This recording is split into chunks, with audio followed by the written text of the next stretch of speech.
आपके अपने YouTube channel पर आपका स्वागत करता हूं। हम लोग कल पाचन तंत्र के दांत के बारे में देख लिए थे कि दांत कितने प्रकार के होते हैं और उनका कार्य क्या होता है। आज उस पाचन के टॉपिक को आगे बढ़ाते हुए आज हमारा टॉपिक होगा लार ग्रंथि के बारे में सीखेंगे कि लार ग्रंथि होती क्या है। ठीक है, तो ध्यान से देखिएगा। आपके मुख गुहा में कल हम लोग मुख गुहा चालू किए थे। किसको चालू किए थे? मुख गुहा। कल हम लोग पढ़ रहे थे मुख गुहा। ठीक है, मुख गुहा में देखे थे दांत के बारे में। दांत की सारी बातें हम बता रहे थे कि दांत कितने प्रकार के होते हैं, उनका कार्य क्या होता है। आज बात करेंगे मुख गुहा में लार ग्रंथि के बारे में। किसके बारे में? लार। आज बात करेंगे लार ग्रंथि के बारे में। ठीक है, तो आज हम लोग देखेंगे लार ग्रंथि कितने प्रकार की होती है, उनका कार्य क्या होता है। ठीक है फ्रेंड्स, चलिए स्टार्ट करते हैं। देखिए, लार ग्रंथि 3 प्रकार की होती है। हमारे मुंह के अंदर मुंह में लार ग्रंथि पाई जाती है। क्या पाई जाती है? मुंह में लार ग्रंथि पाई जाती है जो 3 प्रकार की होती है। ये लार ग्रंथियां आपके मुंह में लार बनाने का कार्य करती हैं। एक दिन में, ध्यान सुनिएगा, एक दिन में लगभग आपके 1 से 1.5 लीटर लार ये लार ग्रंथियां मिलकर बनाती हैं। यानी मुंह में लार कितना बनता है? प्रतिदिन 1 से 1.5 लीटर लार आपके मुंह में बनता है। ठीक है, ये लार बनना आवश्यक है। अगर लार जितना ज्यादा बनेगा उतना अच्छे से पाचन हो सकता है। तो लार ग्रंथि 3 प्रकार की होती है। पहली होती है पैरोटिड ग्रंथि, दूसरी होती है सबमेंडिबल ग्रंथि, तीसरी होती है सबलिंगुअल ग्रंथि। आपको ये दोनों नहीं याद रखना है, ये दोनों कहीं पूछा नहीं जाता। आपको केवल एक ग्रंथि याद करनी लार ग्रंथि। वो कौन सी ग्रंथि है? पैरोटिड ग्रंथि। पैरोटिड ग्रंथि क्या होती है? ध्यान दीजिएगा, ये पैरोटिड ग्रंथि सांपों में जहर का कार्य करती है। पैरोटिड ग्रंथि सांपों में क्या करती है? जहर का कार्य करती है।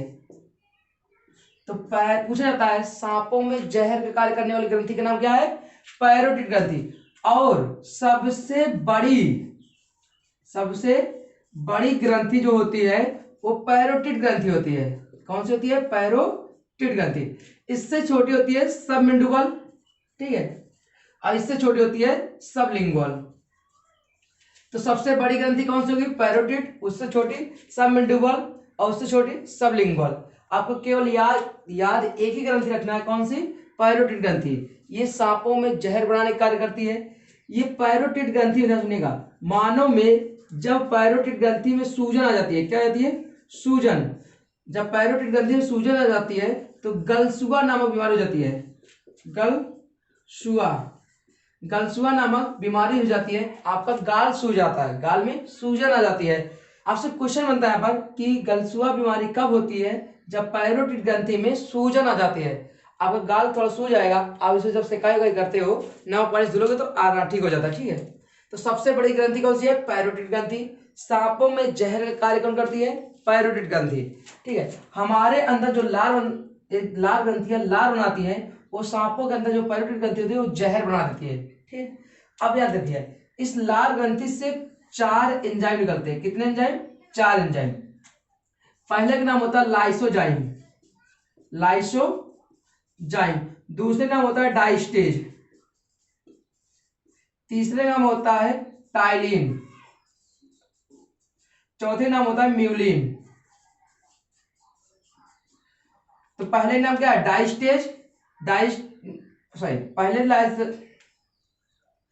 इस लार ग्रंथि से 4 एंजाइम निकले। पहला है लाइसोजाइम, दूसरा है डाइस्टेज, तीसरा है टाइलिन, चौथा है म्यूलिन।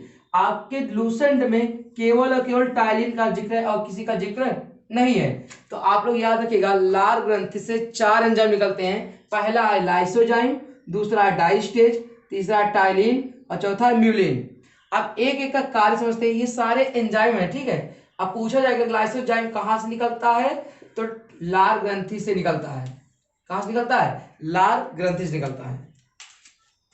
चलिए फ्रेंड्स, आप एक एक काम देखते। देखो, लाइसोजाइम जो एंजाइम होता है, अगर आप कोई चीज खाते हो, लाइसोजाइम एंजाइम, अगर आप कोई चीज खाते हो तो उसमें जो कीटाणु रहते हैं, क्या रहते हैं? कीटाणु, उनको मारने का कार्य कौन करता है? लाइसोजाइम। यानी भोजन में कीटाणुओं को मारने का कार्य कौन किया? लाइसोजाइम।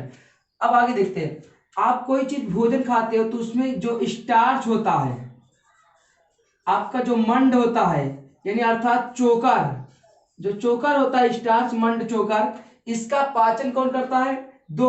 इन दोनों कार्य एक ही होता है। किसका? डाइस्टेज और टाइलिन। डाइस्टेज और टाइलिन एंजाइम स्टार्च मंड चोकर का पाचन करते हैं। स्टार्च मंड चोकर का पाचन करते हैं। और म्यूलिन क्या करता है, आप कोई भोजन जब चीज खाए हो उस भोजन को चिपचिपा बना देता है। क्या बना देता है? चिपचिपा। भोजन को चिपचिपा बना देता है। आप खाना खा के उसको हाथ में उगल के देखिएगा तो उसमें दिखना चिपचिपा दिखेगा, ठीक है। तो वही भोजन को चिपचिपा कौन सा एंजाइम बनाया? म्यूलिन। ये चिपचिपा बनाना आवश्यक है। म्यूलिन जितने अच्छे से मात्रा में मिलेगा उतनी आसानी होगी आपको भोजन को अंदर निगलने में, ठीक है। जिसके अंदर म्यूलिन नहीं मिल पाता वो भोजन को निगलने में कठिन होता है और वही खाना क्या होता है, गले में अटक जाता है। तो म्यूलिन की मात्रा अच्छी होनी चाहिए जिससे भोजन चिपचिपा बन सके और आसानी हो क्या करने में, भोजन को निगलने में, भोजन को निगलने में। तो आपसे पूछते हैं सबसे बड़ी ग्रंथि कौन सी है? पैरोटिड ग्रंथि। सांपों में जहर का कार्य कौन करती है? पैरोटिड ग्रंथि। कौन सी ग्रंथि में सूजन आ जाने से गलसुआ नामक बीमारी होती है? पैरोटिड ग्रंथि। एक दिन में कितना लार बनता है? 1 से 1.5 लीटर लार बनता है, ठीक है। लार ग्रंथि से कितने एंजाइम निकलते हैं? 4। पहला का नाम है लाइसोजाइम, दूसरा है डाइस्टेज, तीसरा है टाइलिन, चौथा है म्यूलिन। लाइसोजाइम का कार्य क्या होता है? भोजन में छुपे कीटाणुओं को मार देना। डाइस्टेज और टाइलिन का कार्य क्या होता है? भोजन में स्टार्च मंड चोकर का पाचन करना। म्यूलिन का कार्य क्या होता है? भोजन को चिपचिपा बना देना। इससे क्या होगा? आसानी होगी भोजन को निगलने में। अब इसके बाद भोजन आपका पहुंचता है कहां पर? ग्रास नली में। कहां पहुंचता है? ग्रास नली में। तो याद रखिएगा ग्रास नली में, इसके यहां से एक पॉइंट याद रखिए बस, ग्रास नली में कोई पाचन नहीं होता है। ग्रास नली में कोई भी पाचन नहीं होता है। इसका केवल कार्य क्या होता है? मुख को आमाशय से जोड़ता है। मुख को आमाशय से, यानी मुख का खाना आमाशय तक ले जाने का कार्य कौन किया? ग्रास नली। ग्रास नली में कोई पाचन नहीं होता। तो याद ही रखना है ग्रास नली में कोई पाचन नहीं होता है। इसका कार्य मुख से भोजन को आमाशय तक पहुंचाना होता है और इसका कोई कार्य नहीं होता। हम बात करेंगे आमाशय कि आमाशय के अंदर क्या होता है। आमाशय मतलब आपके पेट के, ठीक है, पेट में क्या क्या होता है उन सब की बात करते हैं। चलिए फ्रेंड्स स्टार्ट करते हैं। अब बात करते हैं आगे। देखो यहां पर आपका मुख गुहा है, ठीक है, मुख गुहा। इस मुख गुहा में आपके दांत पढ़ा दिए, लार ग्रंथि पढ़ा दी, ठीक है। अब इसके बाद ये आपकी क्या है? ग्रास नली है, ग्रास नली। अब ये ग्रास नली मुख गुहा भोजन होता हुआ कहाँ आएगा? ये पूरा आमाशय है। ये क्या है? आमाशय है। इसे पूरा बोलेंगे क्या बोलेंगे? इसे आमाशय, यानी आपका पेट है। तो आमाशय में भोजन पहुंच गया। तो ग्रास नली क्या करती है? मुख गुहा से भोजन को लेकर आती है पेट में। अब बात करते हैं पेट के बारे में, आमाशय के बारे में। ध्यान से देखिएगा पेट को 3 भाग में बांटा गया। कितने भाग में? 3 भाग में। पेट के ऊपर वाले भाग जो होता है आपके हृदय के पास में होता है। किसके पास में होता है? हृदय के पास में होता है। और हृदय के जो विशेषज्ञ होते हैं उन्हें बोलते हैं कार्डियोलॉजिस्ट बोला जाता है। क्या बोला जाता है? कार्डियोलॉजिस्ट। तो इसीलिए पेट का जो ऊपर का भाग होता है हृदय के पास में। इसका नाम पड़ गया कार्डियक। क्या नाम पड़ गया? कार्डियक। तो पेट का ऊपरी भाग क्या हो गया? कार्डियक। और पेट के बीच वाले भाग बोलते हैं फंडिक। क्या बोलते हैं? फंडिक। और पेट का अंतिम भाग होता है पाइलोरिक। पेट के कितने भाग? 3। ऊपर वाले का नाम कार्डियक, बीच वाले का फंडिक, नीचे वाले का पाइलोरिक। अब एक एक भाग को समझते हैं। तो ध्यान दीजिएगा जब भोजन ग्रास नली से होते हुए आपके कहां पहुंचेगा? सबसे पहले कार्डियक पहुंचेगा। यहां पर आपका भोजन आके पहुंच जाए, ठीक है। भोजन जब कार्डियक में आ जाता है तो इस कार्डियक की दीवारों से आपका एचसीएल निकलता है। क्या निकलता है? एचसीएल। इस कार्डियक में क्या निकलता है? एचसीएल यानी हाइड्रोक्लोरिक अम्ल निकलता है। ये हाइड्रोक्लोरिक अम्ल क्या करेगा? कार्डियक में क्या निकलेगा? एचसीएल निकलेगा। हाइड्रोक्लोरिक अम्ल क्या करता है? जो भोजन आप लोग खाए हो तो मुंह में लाइसोजाइम निकला था, उस भोजन के कीटाणु मार देता है, लेकिन कुछ कीटाणु रह जाते हैं। तो यहां आकर हाइड्रोक्लोरिक अम्ल उस बचे हुए कीटाणु को मार देता है। बचे हुए कीटाणु को क्या कर देता है? मार देता है। और साथ ही साथ भोजन को छोटे छोटे टुकड़ों में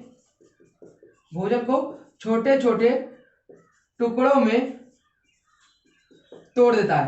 तो ये बताइए HCl यानी हाइड्रोक्लोरिक अम्ल का। तो अब आप देखिए ध्यान से, हाइड्रोक्लोरिक अम्ल का कार्य क्या हुआ, बचे हुए कीटाणु को मार देना, साथ ही भोजन को छोटे छोटे टुकड़ों में तोड़ देना है। ठीक है, तो हाइड्रोक्लोरिक अम्ल कहाँ निकलता है, पेट के पहले भाग यानी कार्डियक से। ठीक है, अब याद रखो, सॉरी, आप लोग जितना ज्यादा खाना खाओगे उतनी ही मात्रा में हाइड्रोक्लोरिक अम्ल निकलेगा। कभी कभी आप ज्यादा खाना खा लेते हो तो इसकी मात्रा क्या होती है, हाइड्रोक्लोरिक अम्ल की मात्रा बढ़ जाती है, तो आपके पेट में एसिडिटी होने लगती है। क्या होने लगती है, एसिडिटी होने लगती है। ठीक है, पेट में क्या होती है, एसिडिटी होने लगती है। तो आप उस एसिडिटी को कम करने के लिए एक साथ पीते हो क्या, इनो जब पीते हो तो एसिडिटी को कम कर देता है। तो पेट में एसिडिटी किसके कारण होता है, हाइड्रोक्लोरिक अम्ल की मात्रा बढ़ जाने के कारण होता है। आप जितना ज्यादा खाओगे उतना ज्यादा क्या होगा, हाइड्रोक्लोरिक अम्ल निकलेगा। अगर ज्यादा निकल गया तो पेट में एसिडिटी हो जाएगी, और उसको कम करने के लिए आप लोग क्या खाते हो, इनो खाते हो। ठीक, अब इसके बाद भोजन यहाँ पर क्या होगा, अच्छी तरह से हाइड्रोक्लोरिक अम्ल मिल जाता है और भोजन छोटे छोटे टुकड़ों में टूट जाता है। अब भोजन पहुंचता है आगे वाले भाग में, जिसका नाम है क्या, फंडिक। क्या नाम है, फंडिक। फंडिक में एक कांटेनुमा संरचना पाई जाती है। कैसी पाई जाती है, कांटेनुमा संरचना होती है, जिसका नाम रूजी होता है। क्या नाम होता है, रूजी। ये फंडिक में कांटेनुमा संरचना पाई जाती है, जिसका नाम क्या होता है, रूजी होता है। फंडिक में कांटेनुमा संरचना पाई जाती है, जिसका नाम रूजी होता है। या भोजन को 4 घंटे पेट में रोक रखता है, भोजन को 4 घंटे पेट में रोक कर रखता है। तो पूछा जाता है भोजन को 4 घंटे पेट में कौन रोक के रखता है, रूजी। यह कहाँ पाया जाएगा, फंडिक में। इसकी संरचना कैसी होगी, कांटेनुमा। जब कभी उपवास रखता है इंसान, कुछ खाता पीता नहीं, तो यही रूजी पेट में खड़ा हो जाता है और पेट में चुभन होने लगती है। एक बार क्वेश्चन पूछा गया था कि पेट में चुभन किसके कारण होती है, फंडिक में रूजी के खड़े हो जाने से पेट में क्या होने लगती है, चुभन। कब होती है, जब आप उपवास होकर कुछ खाओगे नहीं तब। ये जो रूजी होता है ये मांस का होता है, कठोर मांस का। किसका होता है, कठोर मांस का बना होता है। इतनी बात समझ आई। कार्डियक से क्या निकला था, HCl, और HCl निकल क्या गया, भोजन में बचे हुए कीटाणु को मार दिया, साथ ही भोजन को छोटे छोटे टुकड़ों में तोड़ दिया। अब भोजन आगे पहुंचा था दूसरे भाग, जिसका नाम था फंडिक। फंडिक में रूजी कांटेनुमा संरचना पाई गई थी, जिसका नाम था रूजी। रूजी का कार्य क्या था, भोजन को पेट में 4 घंटे रोककर रखने का। रूजी कैसा होता है, कठोर मांस का बना होता है। कभी उपवास या भोजन न करने पर रूजी खड़ा हो जाता है और पेट में चुभन होने लगती है।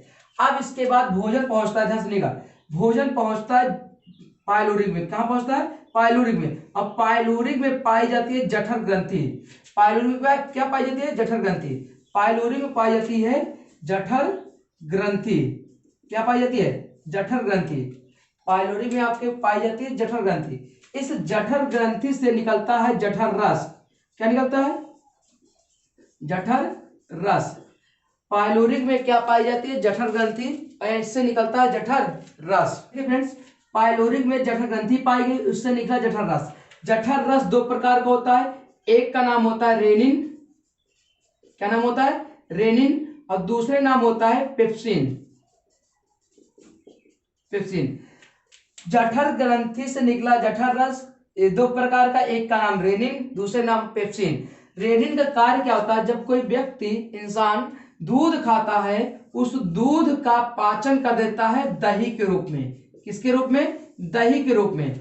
तो कहा जाएगा दूध का पाचन दही के रूप में कौन करता है, रेनिन करता है। और ये पेप्सिन क्या होगा, आपके भोजन में प्रोटीन रहता है ना, उस प्रोटीन का रूप बदल देता है किसमें, पेप्टोन में। किस बदल देता है, पेप्टोन में। तो प्रोटीन को पेप्टोन में बदलने का कार्य कौन किया, पेप्सिन किया। यह किसमें पाया जाएगा, जठर रस में। जठर रस कहाँ होता है, जठर ग्रंथि में। जठर ग्रंथि कहाँ होती है, पाइलोरिक भाग में। पाइलोरिक कहाँ होता है, पेट का तीसरा भाग है। ठीक है फ्रेंड्स, अब देखिए ध्यान से, फिर से रिवाइज करा देते हैं। भोजन आपका ग्रास नली के माध्यम से कहां प्रवेश करता है, कार्डियक में, पेट के पहले भाग कार्डियक में। कार्डियक से क्या निकलता है, हाइड्रोक्लोरिक अम्ल। भोजन को क्या कर देता है, छोटे छोटे टुकड़ों में तोड़ देता है और बचे हुए कीटाणु को मार देता है। अगर यही मात्रा बढ़ गया हाइड्रोक्लोरिक अम्ल, तो आपको जाता है एसिडिटी, उसको कम करने के लिए क्या पीते हो, इनो।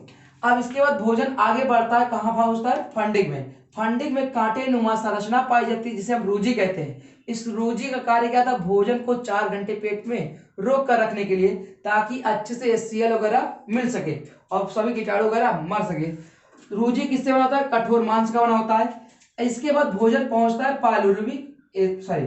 पाइलोरिक में। किसमें पहुंचता है, पाइलोरिक में। पाइलोरिक में आपका पाई जाती है जठर ग्रंथि। जठर ग्रंथि से निकलता है जठर रस। कितने प्रकार का, 2 प्रकार का। एक का नाम है रेनिन, दूसरे नाम है पेप्सिन। रेनिन क्या किया, दूध को दही के रूप में पचा दिया। पेप्सिन प्रोटीन जो भोजन रहता है उसका रूप बदल देता है, किसमें, पेप्टोन को। प्रोटीन बहुत जटिल होता है, इसे पचाना बहुत मुश्किल होता है, ये कई स्टेप में पचता है। ठीक है, प्रोटीन सबसे कठोर होता है, तो प्रोटीन का रूप बदल देता है किसमें, पेप्टोन में। कौन बदला, पेप्सिन बदला। अब ध्यान सुनिएगा, ये पूरे पेट में अगर खाना है तो कैसा होगा, अम्लीय होगा क्षारीय, आप लोग कमेंट कर बताइएगा। ये पूरे पेट में खाना है तो कैसा होगा, अम्लीय की क्षारीय। अगर आप लोग दिमाग लगाइएगा तो इसमें निकला था क्या, हाइड्रोक्लोरिक अम्ल।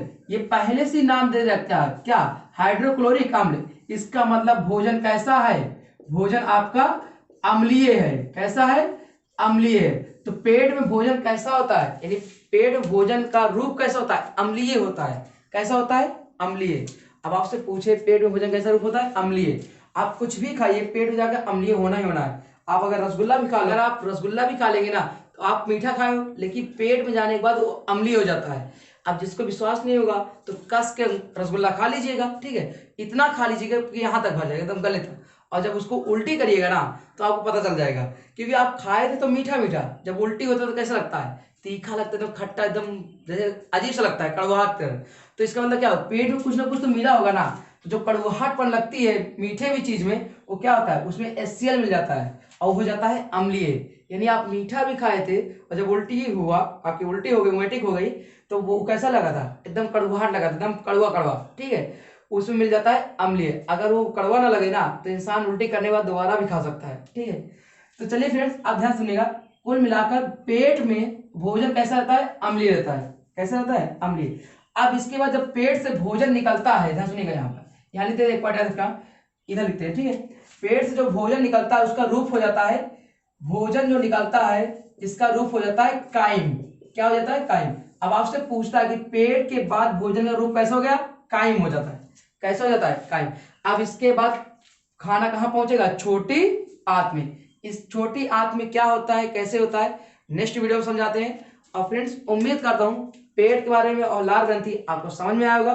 तो फ्रेंड्स, अगर वीडियो अच्छा लगा हो तो शेयर कर दीजिएगा, और जो लोग मेरा वीडियो पहली बार देख रहे हैं उनसे रिक्वेस्ट है, चैनल को सब्सक्राइब कर लीजिए और बेल आइकन बटन दबा दीजिए, जिससे कोई नया वीडियो आएगा तो सबसे पहले आप तक पहुंचेगा। हम लोग नेक्स्ट वीडियो में छोटी आंत के बारे में पढ़ेंगे, छोटी आंत में खाना कैसे पचता है, इसका कार्य क्या होता है। ठीक है, मिलते हैं नेक्स्ट वीडियो में, तब तक के लिए थैंक यू, धन्यवाद, बाय बाय, टेक केयर।